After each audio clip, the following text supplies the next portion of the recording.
Hello, Bookish. It's Roz from Scallydandling About the Books. Hello, I'm Berna from Berna's Bookish Adventures. And we're here today to talk about our a shared reading of a classic Turkish novel, which I'm going to call Mehmet My Hawk. But Berna, you'll call it... We call it İnce Mehmet by Yaşar Kemal. Yeah. And this was a special experience for me to read a book where I was reading the English translation and my kind of buddy reader was reading it in the original. I've done that a few times, and it really adds to the experience for me, she says selfishly. But I think we both enjoyed this book and enjoyed the experience of reading it together. So and how did we come to agree to do this, Berna? I think I know that I wanted to read this for a long time, and my father was always, recommending Yaşar Kemal books to me. And he once said, I distinctly remember that night, he once said in a dining table that, Berna, you say you're reading so many books, but if you haven't read Yaşar Kemal, then you haven't read, that was his tone. You haven't read enough, you can't say enough about Turkish literature. And I was so ashamed, actually. And I thought I should read Yaşar Kemal, and I should start with his best-known work, and his actually debut first novel. So I bought the set of this book. There are 4 books in that set. And then when I was tagged to do the bucket list tag that is created by Sean the Book Maniac, I can't say the other part without reading it out loud. Oh, mooks and gripes. Mooks and gripes. Yes, yes, yeah. It's really hard for me to say it. And I wanted to put this book in that list, along with some other Nazım Hikmet books which I haven't read. But this was the one that I wanted to read the most. And you said in the comments that you have heard good things about this book and you wanted to read it. And would it be okay to read with each other? And I was actually going to read this book in January with 2 of my best friends, but one of my friends is moving her house and she couldn't read it. So I read this book with Rose, and I immensely enjoyed it, reading with you, and reading it. And I was really wondering how it would go with the translation, because the writing style is so beautiful. And it was great to know that the translation was good, as you said. Yeah, I think that one of the things that's really interesting for me about reading a book in translation with like a native speaker reading the original is that chance to get a sense of whether the translation is capturing something of the original. And so I think sometimes I read you a little bit of the English translation, so you could compare. And because we should say more about the book and explain why it's an important of course, Turkish book.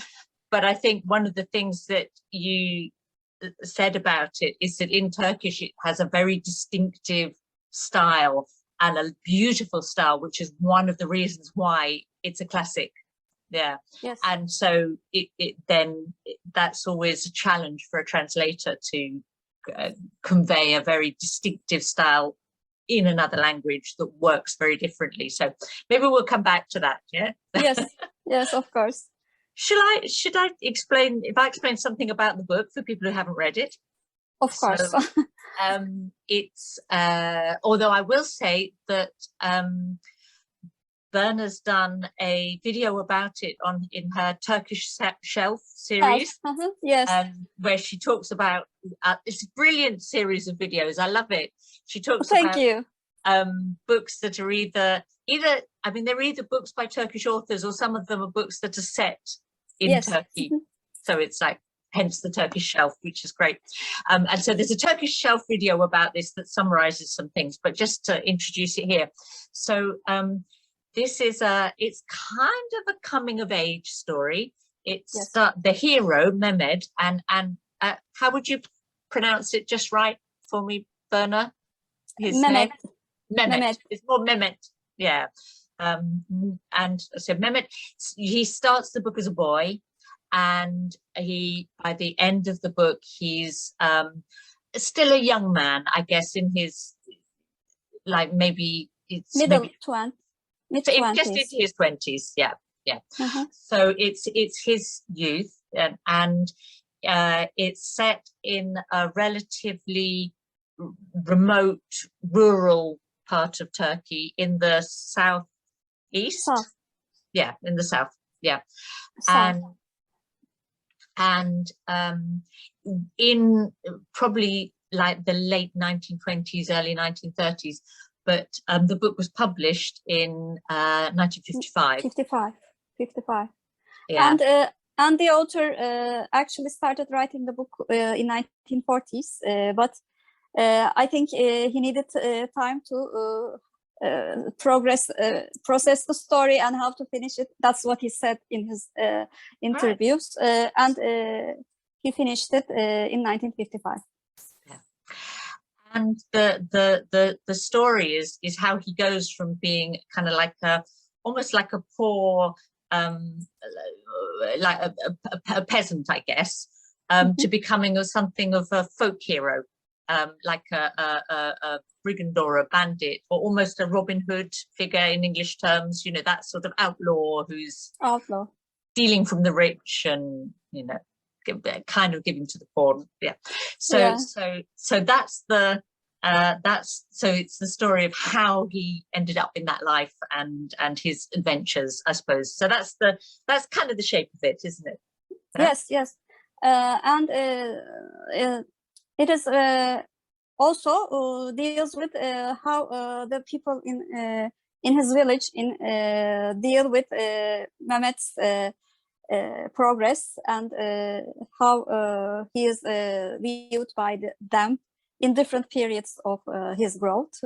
It's interesting. I found it very interesting in that sense as well. But it's mainly the Mehmet story. Yeah, his story, but having said it's his story, it tells you a lot about what it was like to live there at that time, how people were, I suppose, exploited by the bigger landowners, and the difficulties that made for them, and the sort of the lawlessness that did happen in the maps, and people being kind of pushed onto the fringes of society. And one thing that I think you knew about the book and the author, which I wouldn't have known. I knew it was seen as like a Turkish classic, which was why I wanted to read it, because I've only read contemporary Turkish authors, nothing older, but that he was quite a political writer. Yes. Yeah.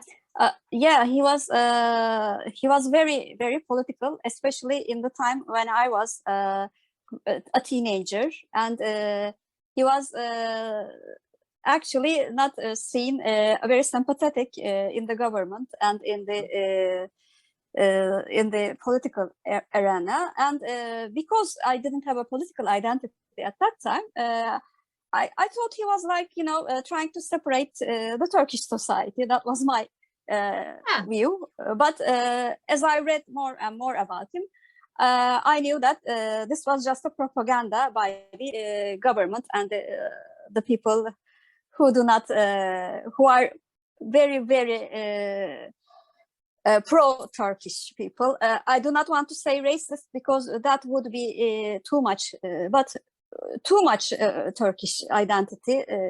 I think Turkish identity covers all all of the people from different races. I mean, I come from a Greek island, although my race is Turks. They can separate. I mean, they can say that I'm not Turkish because I wasn't. My parents, my grandparents were born in Turkey. So, yes. I mean, it's all a perspective thing. But because of that, and because my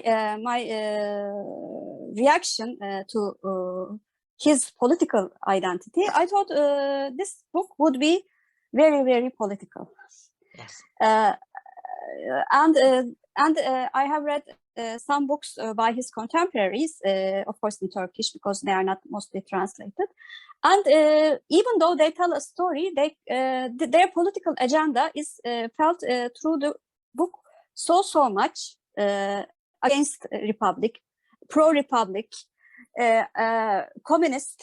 Nazım Hikmet is a great poet, but he's very political, actually, his works. And that sort of made me shy away from Yaşar Kemal. And although I heard that his writing style was very good and it was lyrical, and I wasn't surprised in that area, but I was very surprised how much he just told the story.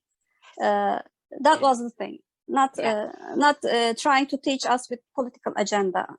Yeah, no, that was the I thought the real strength of the book for me, because I think you and I are the same in that we're interested in books that have you know, politics and ideas as a backdrop, but I don't like a book that is kind of pushing me to think in a particular way. You know, if I feel like the author is telling me you should think like this, I react against that. Even though I agree with yes, the idea, I feel very repulsed by telling. I mean, you should think like that.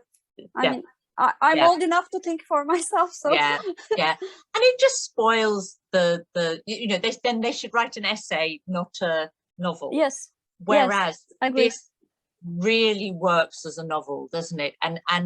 And he really, what I liked was he just presents the situation, and he sets up, I guess, Mehmet to be quite a moral figure, a hero figure, but he's not perfect.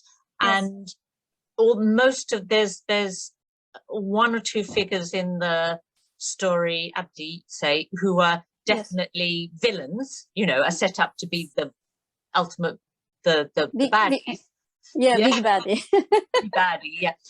But between those two extremes, everyone else is very nuanced in their character, you know, like no one's all bad or all good. Yeah, and that's, so it's very, it's more subtle. Yes, and it's also relatable because, I mean, in the oppressive power, we can sometimes act like we do not feel like acting. I mean, I could understand some of the hypocrisies going there, telling something but thinking something else. So not in that degree, but it was relatable to read about those people too. So, and I think Mehmet was also quite relatable compared to other folk heroes in Turkish literature. This author says that he was very much influenced by one of the greatest verbal poets in Turkey, Köroğlu. And even though his poets are very heroic, and his poems, I mean, the characters in his poems are very heroic, but they are a bit idolized. But Mehmet is, although he's very decent, has a kind heart, compassionate, he's not idolized, I think. And his lifestyle is certainly not idolized. I mean, they were just crawling under the bushes to get away from the law. So yeah, I like that. Yeah, no, absolutely. I thought the same, that although there are other characters I make an idol of him at times, and because they want a hero to give them hope. How he's portrayed himself is you know, is that he has doubts and he worries about things and he makes mistakes, and the physical reality of the environment, or the reality of being an outlaw and having to stay in a cave up the mountains, you know, all of that is very real. He's a really fine descriptive writer, Kemal, isn't he? I got so much out of some of the descriptions of like the flowers and the plants and the landscape, or in the town, you know, when he went to town, and young Mehmet goes to town for the first time, and he's really excited by what the houses look like and what the shops look like, and the piles of oranges on a stall, or, you know, and it all immediately, I was there.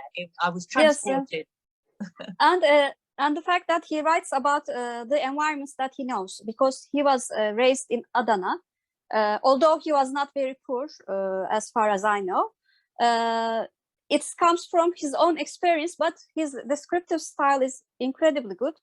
I actually do not like nature descriptions reading, because especially, for example, Orhan Pamuk writes very long sentences, and it's really hard to follow sometimes in Turkish, especially because you know, we you don't know, we can just write a sentence that can be one paragraph long with ends and adding I don't know how to say it in English, adding some clauses, and you know, and it sometimes really makes it really hard for me to read, especially. But Yaşar Kemal uses one-word sentences, sometimes two, for example, 20 words, sometimes 5 words, and he mixes them.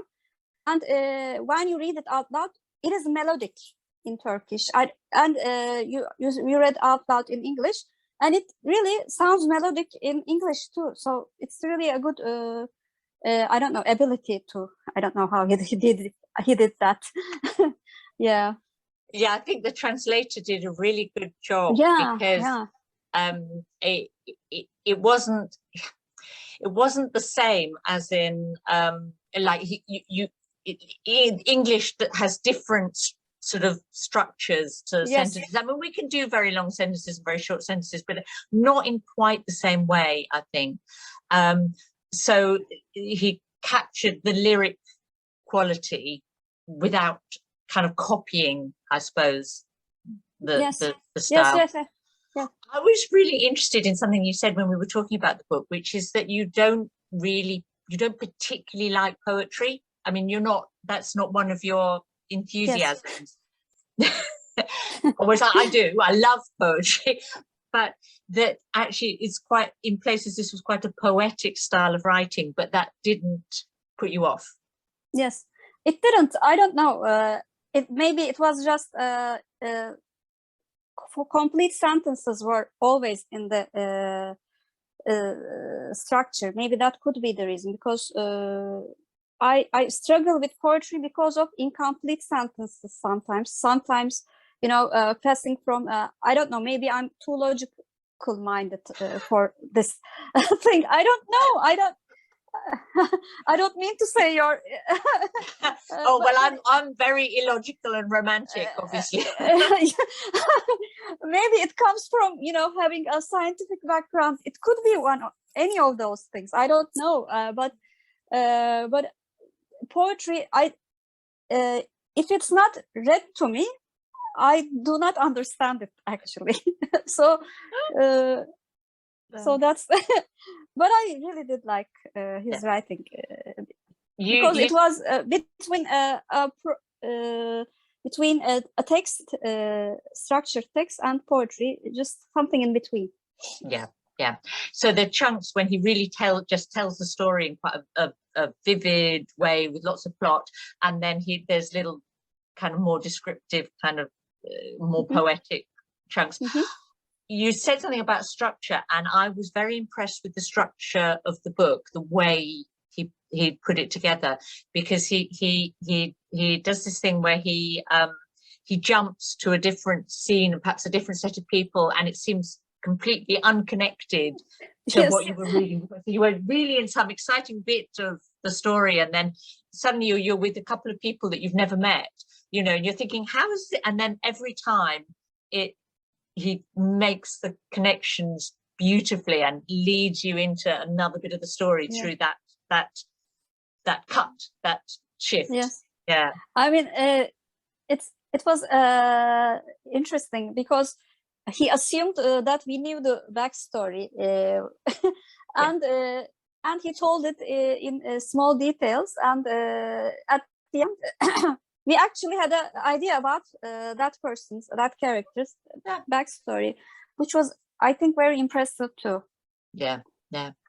So I absolutely, having read this is a book that I would enthusiastically recommend to any readers out there in the English translation. I think you'd say the same.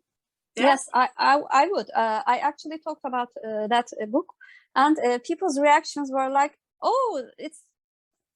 One of them was, "Isn't it hard to read?" Because of the lyrical style, people were saying it's really hard to read, and some people were a bit hesitant about the political side, like myself was. But I'm trying to say that it's not like that. It's not the Yaşar Kemal that we know from the politics. He's somebody else. I mean, although I now agree with this point of view, but I can understand people's hesitations because of the politics. Yeah. But this is him just being a really skilled novelist, and yes. realizing that this was his first book. Yes. Mm-hmm. Yes, first novel. First novel. I'm just so impressed by that. As a first novel, it's exceptional. Yeah. And I think in 2013, it was chosen as the best Turkish novel in a list of 100 novels. I don't know the second one, but I know this was chosen as the best. And it is the best that I have read so far. I can say that. Right. Yeah. That's quite something to say. I think I might agree. I'm a big fan of Orhan Pamuk, as you know. I really love his novels, but I think you're probably right. This is, you know, it's not fair to compare different novelists sometimes, is it? But I thought this was this really was, for me, the best Turkish novel that I've read. I can see why you describe it as that. Yeah. I actually did a lot of research for that video, so I couldn't put it everything there. But I know Orhan Pamuk really did admire Yaşar Kemal, and he said that he read his books when he was a child, and heavily influenced by his writing style. Although he has a different sentence structure, his influence, his influence is seen in his books. I can see that. And many of the writers that I admire right now, contemporary authors, say that it is the best book. I mean, there are so few books that were said as the first choice, but it was. I think people were. The authors were given 3 choices, and İnce Mehmet was among those choices in every author, for every author.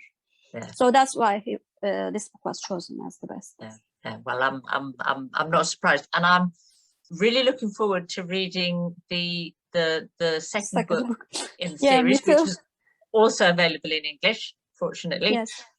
So we're going to read that together, aren't we? And we'll report back to BookTube about whether it's good yes. too. It is said that this book is the bestseller of Yaşar Kemal. Of course, I can understand, but the second book is actually the third bestseller of him. So I think it is quite popular in my country. So we will see.